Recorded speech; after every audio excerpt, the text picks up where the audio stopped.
Dan di saat Nabi Muhammad mulai dicabut nyawa beliau oleh malaikat Israel, Nabi Muhammad mengatakan, mahadha, apa ini wahai Israel? Malaikat Israel kemudian menjawab, ya Rasulullah, itu adalah sakaratul maut.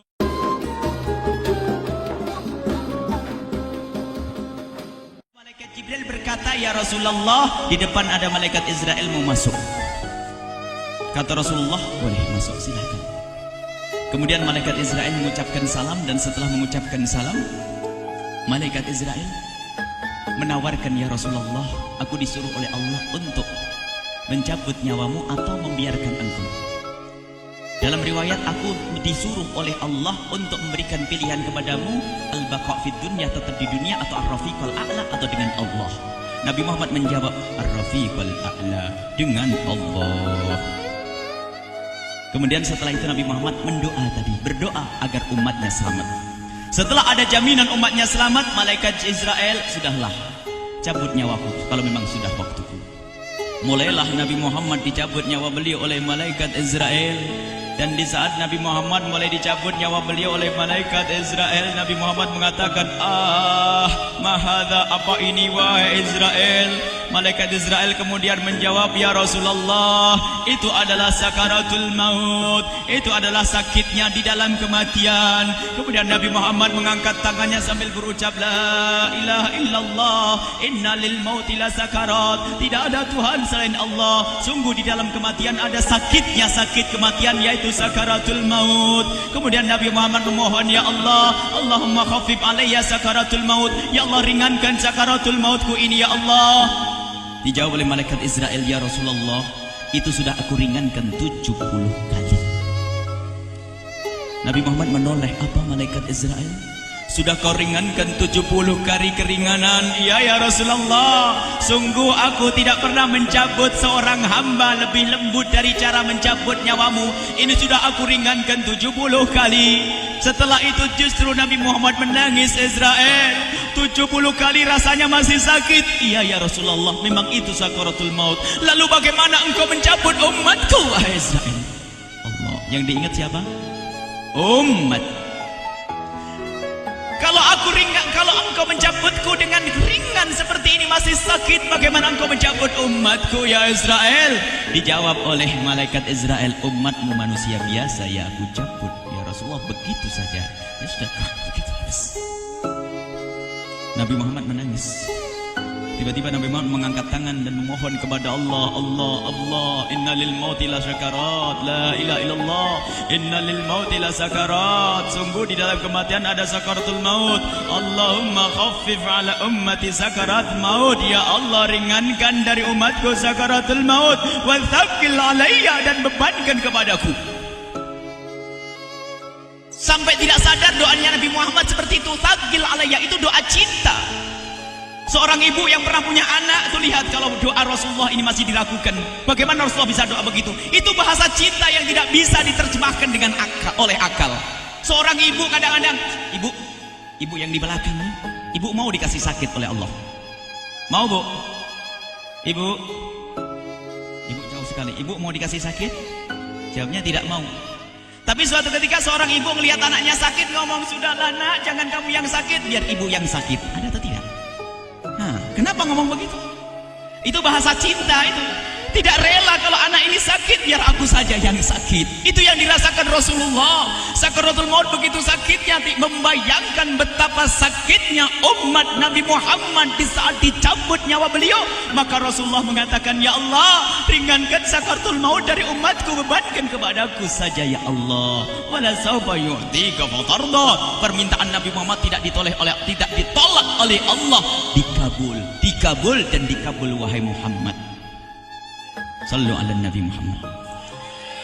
Dan benar, sakaratul maut kita ditahan oleh Rasulullah, ditanggung oleh Rasulullah, sehingga digambarkan oleh Imam Bukhari di saat Nabi Muhammad dicabut nyawa beliau, Siti Aisyah yang ada di situ. Rasulullah berada di pangkuan Siti Aisyah, yang saat itu Siti Aisyah melihat keringat dingin keluar dari kening Rasulullah. Siti Aisyah tidak pernah melihat keringat keluar seperti itu. Bahkan di saat dipegang kepala Rasulullah, panasnya melebihi dari panasnya orang biasa. Setiap kali ada kain dicelupkan di air, ditempelkan di kening Rasulullah langsung mengering. Saat itu Nabi Muhammad mengucapkan kalimat la ilaha illallah innal lil mauti lasakarat. Kemudian Nabi Muhammad berpesan dengan banyak pesan, dan di antara pesan Rasulullah adalah akri minni ala ummati salam, akri minni salam ala ummati wa ala man ittaba'ani wa ala man tabi'ani min ila yaumil qiyamati. Aku titip salam kepada umatku dan orang yang mengikutiku sampai hari kiamat. Sadari salam Rasulullah. Sebelum meninggal masih ingat titip salam. Salam kepada siapa? Bukan salam kepada siapa-siapa, tapi salam kepada kita. Maka mari kita mengucapkan salam kepada Rasulullah, karena Rasulullah sudah salam duluan kepada kita. Mari kita sejenak bersalam kepada Rasulullah dan hadirkan Rasulullah ada di mata kita dan di hati kita. Mari kita bersama-sama mengucapkan salam. Assalamualaikum ya Rasulullah. Assalamualaikum ya Rasulullah. Assalamualaikum ya Habiballah. Assalamualaikum ya Nabi Allah. Rasulullah mengucapkan salam untuk kita. Dan di saat itu Rasulullah keringat dingin keluar, maka oleh Siti Aisyah diusap. Oleh Siti Aisyah diusap, bayangkan saat itu Nabi Muhammad di pangkuan Siti Aisyah dan diusap oleh Siti Aisyah. Siti Aisyah berkata, keringat Rasulullah mengucur deras hingga aku usap, dan aku usap dengan tangannya Rasulullah. Diusap dengan tangannya Rasulullah. Siti Aisyah memegang tangan Rasulullah sendiri yang digunakan untuk mengusap keringat Rasulullah. Sahabat bertanya, Aisyah, kenapa harus dengan tangan Rasulullah tidak dengan tanganmu? Lihat jawab Siti Aisyah, karena tangan Rasulullah lebih lembut dari tanganku. Sallu ala Nabi Muhammad. Masih sempat nyanjung itu sahabat Nabi. Dalam keadaan begitu masih menyadari kelembutan tangan Rasulullah, jasad Rasulullah, kemuliaan Rasulullah sallallahu alaihi wasallam. Dan aku lebih menginginkan bahwasanya yang menyentuh jidat Nabi Muhammad adalah tangan yang paling mulia di dunia dan di akhirat. Siti Aisyah enggak berani menyentuhkan. Pengennya yang disentuhkan di kening Rasulullah adalah tangannya Rasulullah sallallahu alaihi wasallam. Kemudian setelah itu Nabi Muhammad merasakan sakit yang sangat untuk kita. Kemudian Nabi Muhammad mengangkat tangan tinggi-tinggi mengucapkan la ilaha illallah innalil mauti lasakarat. Tiba-tiba tangan itu semakin turun dan ditangkap oleh Siti Aisyah. Dan di saat tangan itu jatuh di tangan Siti Aisyah, kemudian tiba-tiba paha Siti Aisyah merasakan berat kepala suci Rasulullah. Dan saat itu Siti Aisyah sadar bahwasanya Rasulullah sudah kembali kepada Allah Subhanahu wa taala. Sallu ala Nabi Muhammad. Siti Aisyah bingung di saat melihat seperti itu. Ditaruh pelan-pelan wajah Rasulullah. Sambil menangis lalu berkata, Rasulullah sudah meninggal. Para sahabat Nabi pada bingung. Sayyidina Ali tiba-tiba terduduk, nggak bisa berdiri. Sayyidina Uthman nggak bisa ngomong. Ada orang Sayyidina Zaid berkata, aku baru melihat Rasulullah. Setelah ini aku tidak mau melihat lagi selain Rasulullah. Ya Allah, butakan mataku. Aku tidak ingin aku kotori mataku dengan selain Rasulullah. Dan dibutakan oleh Allah. Bermacam-macam kejadian saat itu. Madinah heboh, luar biasa dengan meninggalnya Rasulullah sallallahu alaihi wasallam. Dan sungguh meninggalnya Nabi Muhammad adalah menghidupkan hati yang mati kalau orang faham. Tiba-tiba Sayyidina Abu Bakar datang. Setelah Sayyidina Umar mengatakan, siapa yang mengatakan Muhammad meninggal akan aku penggal lehernya. Jangan seperti orang-orang Nabi Muhammad sekarang lagi pergi seperti waktu Musa pergi kepada Tuhannya, kepada Allah, nanti akan kembali kepada kita.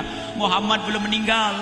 Ini adalah karena kecintaan Sayyidina Umar bin Khattab, tidak ingin Nabi Muhammad pergi. Tiba-tiba datang Sayyidina Abu Bakar As-Siddiq lalu masuk ke kamarnya Rasulullah, lalu masuk kepada Rasulullah, kemudian mengecup kening Rasulullah. Dan Sayyidina Abu Bakar berkata, ya Rasulullah, tibta hayyan wa mayyita. Ya Rasulullah, engkau tetap harum dalam keadaan hidup dan harum setelah meninggal dunia. Sallu ala Nabi Muhammad.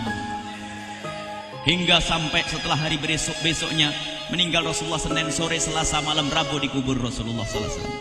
Setelah dikubur, Sayyidat Fatimah bertanya kepada Sayyidina Abdullah ibn Abbas, Sayyidina Anas, wahai Anas, hai Anas, sambil menangis Sayyidat Fatimah Zahra, hai Anas, bagaimana engkau tega? Atabat anfusukum an tahtu ra'sa Rasulillah. Apakah engkau rela menaburkan debu di atas kepala Rasulullah?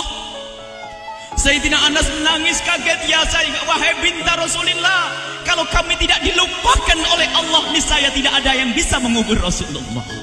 Jadi saat itu dilupakan oleh Allah, sehingga mereka tidak menyadari melakukan itu semua. Kalau mereka sadar, tidak akan bisa mengubur Rasulullah sallallahu alaihi wasallam.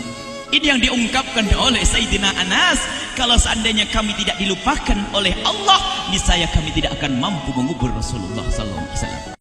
Kami yang hadir di sini, ya Allah, ingin senantiasa hadir di hati kami kekasih-Mu Nabi Muhammad. Maka kami mohon, ya Allah, jadikan kekasih-Mu Nabi Muhammad yang akan, ya Allah, yang akan mendampingi kami kelak saat Kau cabut nyawa kami, seperti yang Kau wahyukan kepada kekasih-Mu Nabi Muhammad.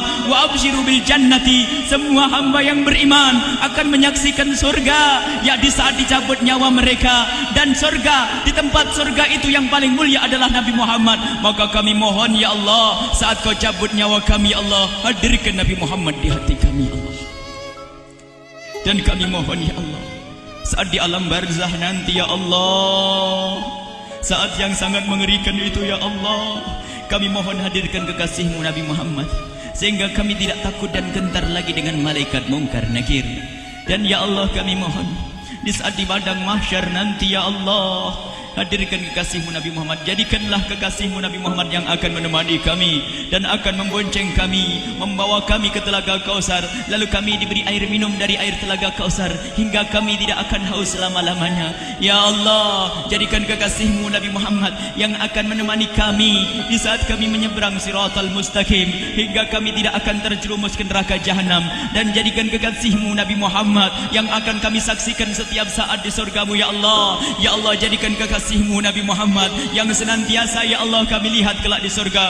Dan jadikan ucapan kami di akhir hayat kami kelak adalah, ya Allah, adalah kalimat agung dan mulia, La ilaha illallah Muhammadur Rasulullah. La ilaha illallah Muhammadur Rasulullah. La ilaha illallah Muhammadur Rasulullah sallallahu